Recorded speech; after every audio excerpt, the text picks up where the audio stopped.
Anong birth month mo? January. Sila yung malambing, masarap magmahal, pero madaling magsawa.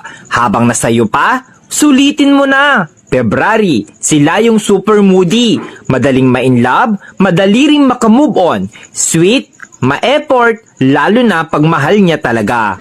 March. Sila yung malambot ang puso, madaling lambingin, masarap mahalin, pero grabe kung magalit, mabilis mag-move on.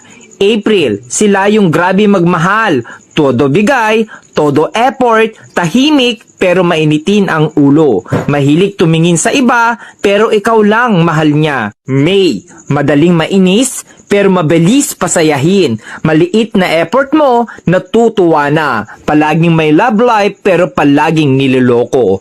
June, mahilig talaga mga liwa pero kapag nakita na niya yung taong mahal niya, loyal kung loyal yan. Masayahin pero doble ang sakit ang kayang ibalik sa'yo once nasaktan mo. July, sila yung mga taong hindi mabilis magtiwala.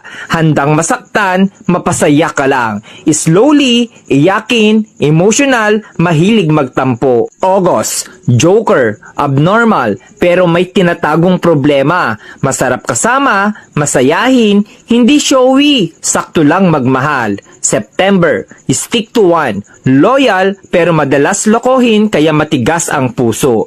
Masarap maglambing, mabait pero demonyo magalit. October, pag pinakita mong sa kanya ka lang at sayo lang din siya, pero pag niloko mo, mas maloko yan sayo. Mapang-asar pero siya yung napipikon.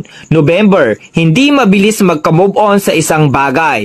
Marupok, madamdamin, umiiyak ng patago pero kakayanin. December, malibog, joker, mabait, loyal, di ka iiwan, sila rin yung ipaglalabang ka. Hindi sa kanila uso ang salitang suko na.